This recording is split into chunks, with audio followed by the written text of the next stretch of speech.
Great game. Came out on the short end. We did not play indicative of who we are. We didn't stop the run. It is what it was. Move on. Let's flip the page. Let's get ready. Let's focus. Had a good week, a good day of preparation today. Had a great practice. The guys flew around, got to it. Defense was truly physical today. It was a great day of practice. I love to start off the week in that manner. Let's go. Hi, Coach. How you doing? Good. How are you? Nikki Excellent. Edwards, Hughes Sports Report. After coming off such a close game against Kansas State, what is the message this week? What's the focus this week to get ready for Arizona? Accountability. Everyone must take accountability in their efforts, their preparation, the habits that we incurred in the game, the things that we didn't do well at, to really hold yourself accountable to those things. Let's see you put it in to work today, the weight room, film room, training room to get healthy and ultimately out on the field so we can improve the areas of concern. So the guys took it upon themselves, and they came out there with certainly a different attitude. Sometimes you get intoxicated a little bit with winning and start thinking that you're really like that. And this Saturday was a wake-up call for a multitude of us. Hey, Coach, I noticed on the well-off video yesterday, you talked about how maybe there's some new standards for guys who will and won't practice day after games. Did I read that into that correctly? And could you maybe explain your thinking behind that? When you're coaching, you're always trying to up the level. You're always trying to take your team to the next level, take your business to the next level, take your life, your relationships, anything to the next level. And when you step out of it for a moment and you think about it, you say, okay, I know I'm trying to take care of the guys that play 60% of the snaps and give them a day rest, and you try to really develop some of the other guys that didn't get the opportunity to play. That's the whole thought process.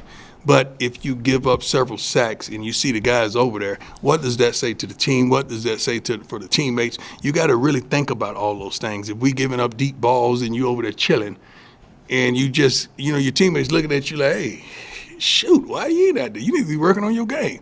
Same thing with the giving up 200 yards rushing, over 200 yards rushing. Every linebacker should want to practice that day. So that's the thought process, just challenging these guys to work on their craft, work on their game, to take it to the next level if they want to be pros. If you don't, I understand. But when you came in, you said you do, that we're going to hold you accountable to that. That's the thought process behind it. Hi, Coach. Adam Munster, Tiger Pleasure. 24/7 Sports. Hope you're doing well. Yes, sir. You mentioned Omarion Miller's not going to play on Saturday. Right. What's your message for him? Is there a chance he might be able to come back at I some don't point this know. season? I really don't know. I think he had surgery yesterday. So I don't think he'll be back this season. I mean, our message is for him is to get yourself together when it's time to rehabilitate yourself and get in the right frame of mind so you could come out bigger, stronger, and faster and better. Because the kid is, I would say, fifth man. That's one of the best fifth men in the country. If he's our fifth receiver, which we don't say that, but he's one of the best in the nation to me. And I'm proud of him. I'm proud of him for just staying focused, knowing he wasn't a starter, but he had the ability to start. But when he came in, he gave you everything he had. Proud of him. Hey, good morning, Coach. How you Yes, doing? sir. Good. Good. Mike Lamonte, FI360 News. So, question, being that you're probably one of the most popular people on the planet. I don't know about that. It's arguable. You and the former president, how does your faith help you navigate life being a leader? Well, faith is everything to me because I don't flinch. Yeah. I trust God, not man. Yeah. When we win, you guys write good things. When we lose, you tell the truth and you write bad things. So it's the same thing with our young men, same thing with our kids. You blow them up, then you blow them down. You build them up to tear them down. So I don't flinch. I try to rock steady because I trust God and not man or woman. So I'm thankful and appreciative to have the relationship I have with my Lord and Savior, Jesus Christ, because I've been down before. But, and oftentimes when we testify, we don't testify about everything. We testify about the things we just want you to know about, not the depth of where God brought me from, not the thought process that what I really wanted to do, I didn't actually do it, and he brought me from that. We don't testify about that because we don't want you to know who we really are. So we keep on this mascara, sort of bit. Good question, though. Brian, go ahead. Hey, Coach. Brian How you Howell doing? from Daily Camera. I have 2 questions for you. First off, just Arizona. It's a familiar foe you guys saw last year. What do you see out of them this year? Arizona's I say this every week, but I'm not lying. It's a well-coached team. These got a great quarterback, I feel. One of the best receivers in the nation, if not the best, arguably. This kid is certainly a pro. Let's start right there. You got to deal with those two. Quarterback can make all the throws. He doesn't look to run, but he can run. But he has tremendous escapability. They got running game, and they can move the ball. They can move the ball up and down the field. Defensively, they got some big guys in the middle. They're stout versus the run somewhat. I'm not going to say they're vulnerable on the pass. Everybody seems like they're vulnerable to what we have out there at receiver. But these guys play complementary defense, and they get after it, man. They get to the ball. They're relentless. They attack the predators on the field. They get to the ball, and they make plays. So it's going to be a tremendous task. Just to follow up, you mentioned McMillan, the receiver. He's obviously one of the best in the country. Yes. As a corner, how much did you get kind of amped up when you were going against like the elite receivers? And that was my life. Yeah. I didn't have to get amped up. That was my life. So did you get, like, when you going against Jerry Rice, things like that? That did you was get my extra? life. Okay. You don't get amped up when that's your life. It's like saying you get amped up to get in a car. I'm going to do that anyway to come to work. That's my life. Coach Rylan Scholes from Ralphie Report. Yes, sir. So you were 4-2 at the same point last season, 4-2 Yes, sir. again. How much of a difference do you see in the group last year and the group this year? Well, let's start with the coaches. The coaching staff is tremendously different. Very talented, truly smart, intelligent, and understands what we have inside this locker room. The young men we have on this team is truly different. I think you could tell that by at least 5 scouts coming to practice every day. So I don't compare yesterday to today, and I would hope that you wouldn't either in your personal life, because it's a whole new day, whole new year, whole new time, whole new thought process, whole new outlook on life. And I don't look at yesterday and compare those two, not whatsoever. But that's a great question. But this is a whole different team, and I'm proud to coach it. I really am. Hey, Coach. John Treach, 9 News. How resilient is your team? Our team is truly resilient, but we shouldn't be in that position. I don't like to be in that position that we have to show you that real resilient. We are at home. We should be in that position. We should make the plays that come to us. We should get off the field and make the stops that we know we're capable of making. If all 11 of us do the thing that we're supposed to do and execute the play that's called. But I am so proud of these young men in so many aspects, but then again, I want to hold them accountable in those same aspects, because I want this relatable to life, not just the game. I want them to be able to succeed up under pressure as well as scrutiny in life, not just football. But I love what I saw. I really wanted to get down there and get in model range. I really did, because I know he was going to nail it, and I felt like if we just got it to overtime, if Shedeur wouldn't have got us down there to win it, we were going to win it because of just who we are and your resilience that you spoke about. We never gave up. That's what I love about him. Hey, Coach, Pat Graham, Associated Press. Yes, sir. With every pass that Shedeur throws, his draft stock rises. I guess, how do you separate the coach and what he's doing from the father and what he's doing? I think you guys are concerned about that. We've always been what we are. We don't know it no other way. So it's quite easy for me, because I've always been in this position with him. We walk down that sideline as the father. When we come back, I'm the coach. I think everybody knows that. You guys should know that by now. When we make our walk before the game, I'm dad. I'm saying things that a dad would say. When we come back, I'm the coach. I'm saying things that a coach would say. And from then on, I'm his coach.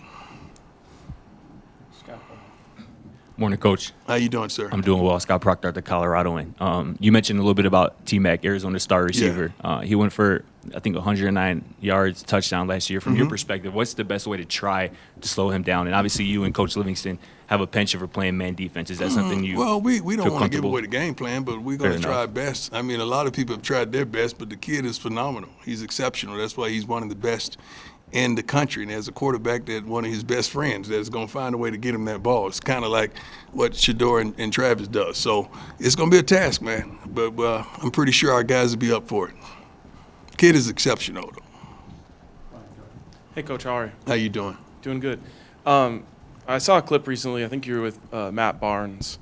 Yeah. And you shared a really personal story about when you were struggling with your mental health. Right. I'm just curious why you felt important to share that story. Well, that was last year, I believe, when we recorded that. But it's still true to today. It's a lot of people, even in this room, that's struggling with success, struggling with failure, struggling with mediocrity, struggling with just being accountable. and no one talks about it, especially men. Women could talk all day about their trials and tribulations, but we want to have this bravado, and we don't know how to disclose things because we're scared that someone's going to say something about it. I'm not. I mean, if God allowed me to go through this stuff and he allowed me to reach a pinnacle of something, he wants me to be honest and transparent with you in every realm, and that's who I am, that's what I am, that's how I am, that's how I get down. So everything you hear me say is 100. I don't falsify nothing, I don't placate nobody. When you ask me about my kid, I told you the truth. Okay, when you asked me about the line last year, I told you the truth. Well, you attacked me for that, but you didn't attack me for the other one. I just wanted that to resonate for a minute. But mental health is serious. Spiritual health is serious. And I wish we had an antidote to both. I rely on Jesus. And I can't tell you what to rely on, but that's my source. That's my strength. That's my doctor. Okay, just a couple more. Hi, Coach. Taylor How you Sadecki, Sports doing? Illustrated. Fantastic. How about you? Good. Good. Just thinking about like the brotherhood through injury, through like trials and tribulations. How has that been looking like this so far in this year, like with your team great. and whatnot? I mean, it's good that you recruit like you recruit. It's good that you sign players out of the portal that's already ready. It's good that we have a balance of youngsters that can step up and do the job. That's why we do what we do. It's hard to have a quarterback like you have, and then 3 or 4 guys go down, and you got a field full of freshmen. You got to understand what it looks like to a quarterback. Like, oh Lord, where am I going to throw? Who's going to get open? Who's going to run the right route? Thank God that we have a recruiting department that does a phenomenal job, that goes into the portal and get those guys that are already ready, as well as developing those young guys that may take that role on head on, like a bunch of them practiced today because we gave a break to a lot of our guys that were limping and a little injured. We want them to be 100% come Saturday, not 100% on Tuesday. Okay, last one, Jack. Hey, Coach. I'm Jack Harlow with Jack Buffalo's Harlow. Wire. Another close game for you guys on Saturday. Yeah. Had a ton of close games last year. Just overall, how have you seen your players kind of grow and embrace some of those close minutes? It's so close score game late. Like last year, I stated this early on in the season. Once upon a time, it was just hope. Like, man, we hope we can stay in this game. We hope we can do this. Now it's expectation. Like, we really expect to win those games. That stuff hurts, man. It hurts because we expect to win. We don't expect to compete. We expect to win. So in all aspects of life, on as well as off the field, I want our young man to expect to be successful. And that's where we are right now. Thank God. We have a bunch of like-minded men as well as coaches as well as support staff that expect to be successful. That's why it hurts so bad. You quit reminding me of that, all right? Let me move on to Arizona, please. We good? Anybody else? So we got one more? Want to do one more? One more. Hey, Coach. Harrison Simeon, Skillbuff Sports. Micah Welch saw the field a bit on Saturday. Yeah. Didn't log a touch. Do you expect him to be added back to the fold going forward? I think he played. You got to understand he had a hamstring injury now that he was nursing, that he was trying to come back on. He didn't practice every day last week. So you kind of bring him back slowly. 2-3 may get the nod this week. Everyone else has started but him. So he may be that back this week that gets the opportunity to do his thing. So we kind of, it's not nothing that they didn't do well. It's just rotation, seeing who clicked with what. And the kid can play ball. All our backs are good, man. Charlie's good. Charlie ain't done nothing wrong. We just trying new things to see what fit. But the thing about it, we gotta create holes so they can hit. We got to do that. And I'm pretty sure our linemen is going to take on that challenge tremendously. They had a great practice today, and I expected them to reap the benefits of those practices and with consistency. We good, everybody? Okay. Thank you. God bless you.